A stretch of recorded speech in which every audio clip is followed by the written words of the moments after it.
올림픽과 월드컵을 훌륭하게 치러낸 나라에서 어떻게 이런 일이 일어날 수 있느냐는 국민과 외신의 질문에 우리가 찾는 답의 절반이 숨어 있다. 올림픽과 월드컵도 치렀는데 애들이 와서 텐트 치고 노는 잼버리쯤이야 어떻게든 되겠지 하는 오만과 복지부동, 불통과 이기주의가 중앙과 지방 가릴 것 없이 전국의 공직 사회에 퍼져 있는 것이다. 책임 있는 사람들은 사과하지 않고 국민들이 대신 잼버리 대원들에게 미안하다고 말하고 있다. 이 모든 사태의 정점에 사과와 반성을 모르는 윤석열 대통령의 무오류주의 리더십이 있다. 윤 대통령의 무오류주의는 권한 수사권과 기소권을 행사하되 책임은 지지 않아도 되는 한국의 기형적인 검찰 제도가 만들어낸 신념체계다. 잘못을 인정하지 않으니 시정하지 않고 시정하지 않으니 반복된다. 그의 사전에는 책임이나 의무라는 단어는 없고 권한과 명령만 있다. 본인이 이러니 부하들한테도 책임지라고 요구하지 못하는다. 이태원 참사의 행정적 책임자 이상민과 윤희근이 여전히 행정안전부 장관과 경찰청장이고 빨간 옷이 잘 보이게 입수하라고 지시한 해병대 사단장은 수사 대상에서 제외하는 이유다. 현장에 가보지도 않았던 김현숙 여성가족부 장관이 폭염과 태풍 대책도 다 세워놨다고 당당하게 말해놓고 행사가 이렇게 망가졌는데도 위기 대응 역량을 보여줬다며 정신 승리할 수 있게 하는 든든한 백이 대통령이다. 검찰의 고질병인 제19 봐주기의 행정부 확장판이다. 편가르기 좋아하는 윤 대통령은 우리 편의 결백을 상대 편의 유죄로 입증할 수 있다고 믿는다.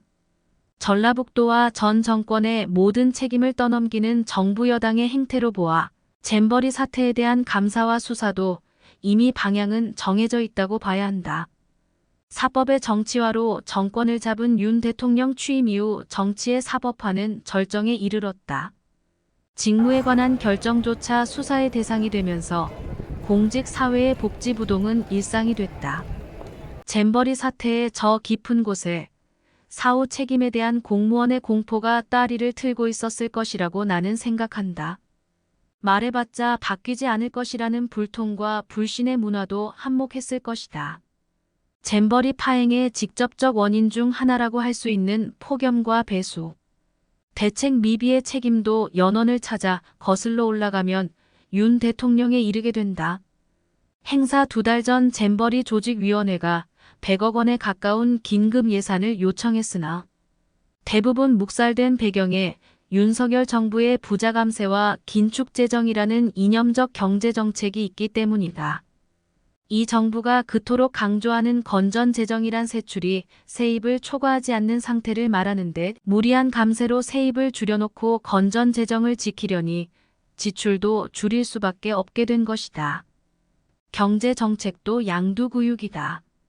올해 들어 6월까지 정부 총수입은 지난해 같은 기간에 견줘 38조 1천억 원 줄었는데 같은 기간 총지출은 57조 7천억 원이나 감소했다.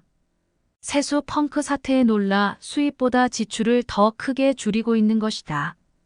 외환위기와 금융위기 때도 늘렸던 연구개발 R&D 예산을 2030% 삭감하겠다는 정부의 통보를 받았다고 과학기술계는 말한다. 지지 세력에 대한 보은이 아니라면 대체 무엇을 위한 감세인지 이 정부는 자신있게 말하지 못한다. 세금을 줄여 경제를 살린다는 낙수이론의 허구성은 세계적으로 증명된 지 오래다. 그러는 사이 올해 경제 성장률은 미국은 물론이고 일본보다도 낮아질 가능성이 커 보이고 경제 규모는 2021년 세계 10위에서 지난해 13위로 내려앉았다. 고의에 의한 무능이라고 말할 수밖에 없다. 세계적으로 창피를 당한 행사를 수습하려고 K-팝을 동원한 임기응변도 윤 정부다웠다. 수출이 9개월 연속 줄고 있는데도 반도체만 쳐다보는 정부의 안이한 태도는 마치 반도체를 경제의 K-팝 같은 존재로 여기는 것처럼 느껴진다.